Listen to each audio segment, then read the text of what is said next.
നമസ്തേ. ശമൂവേലിന്റെ 1-ാം പുസ്തകം 17-ാം അധ്യായം. ഫെലിസ്ത്യരുടെ പാളയത്തിൽ നിന്ന് ഗദ്ധ്യനായ ഗോലിയാത്ത് എന്നൊരു മല്ലൻ പുറപ്പെട്ടു.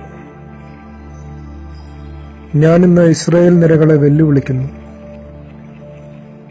ഞങ്ങൾ തമ്മിൽ അംഗം പൊരുതേണ്ടതിന് ഒരുത്തനെ വിട്ടുതരുവീൻ എന്ന് പറഞ്ഞു. ആ ഫിലിസ്ത്യൻ 40 ദിവസം മുടങ്ങാതെ രാവിലെയും വൈകുന്നേരവും മുമ്പോട്ട് നിന്നു. ചരിത്രമൊക്കെ നമുക്കറിയാം. കല്ലും കവണയുമായി ദാവീദ് ഗൊല്യാത്തിനെ വന്ന കഥ നമുക്ക് മനഃപ്പാഠമാണ്.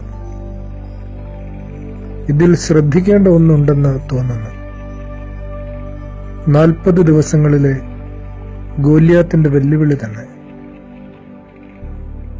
40 ദിവസങ്ങൾ ദാവീദിന്റെ ഒരുക്കകാലമായിരുന്നുവെന്ന് വ്യാഖ്യാനിക്കുന്ന പിതാക്കന്മാരുണ്ട്. എതിരാളി അതിബലവാനാണ്, നിഷ്ഠുരനാണ്, നിർദ്ദയനാണ്. വളരെ സൂക്ഷ്മതയോടെ പോരാടണം. ഉപയോഗിക്കുന്ന ആയുധത്തിൽ നൈപുണ്യമുണ്ടാവണം. അതിന് സാധനയും പരിശീലനവും ഉണ്ടാവണം. പ്രതിയോഗിയുടെ മർമ്മം പിളർക്കണം, അവന്റെ തല തകർക്കണം. അവസാനത്തോളം കരുതിയിരിക്കുക. ഇത്രമേൽ ഒരുക്കത്തോടെ ഗോലിയാത്തിനെ നേരിട്ടവൻ ബത്ശബയുടെ നഗ്നതയിൽ തെറ്റിപ്പോകുന്നു. ദൈവത്താൽ തിരഞ്ഞെടുക്കപ്പെട്ടവനാണ് ദാവീദ്. തിരഞ്ഞെടുക്കപ്പെട്ടവന്റെ അശുദ്ധി വിചാരണ ചെയ്യപ്പെടും. അതിലാവരുത് നമ്മുടെ നിരാശ.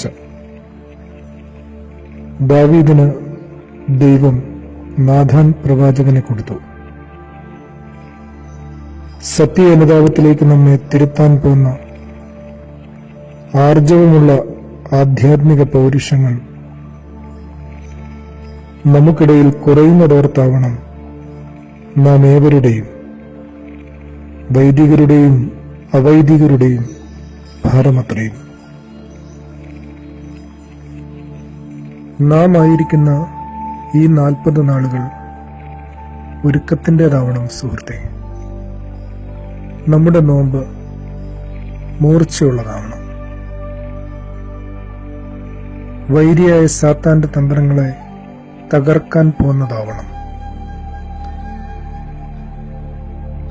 സോപാനത്തിലെ യോഹന്നാൻ പറയുന്നു, നമ്മുടെ വൈരികളെ യേശുവിന്റെ നാമം കൊണ്ട് പൊതിരെ തല്ലുക. എന്തെന്നാൽ നമ്മുടെ ദൈവം തീയാണ്, തിന്മയെ തിന്നുന്ന തീയ. എന്റെ ദൈവമേ, ഇത് പ്രാർത്ഥനയിൽ ഉറ്റിരിക്കാനുള്ള നാളുകളായി തീർന്നെങ്കിൽ.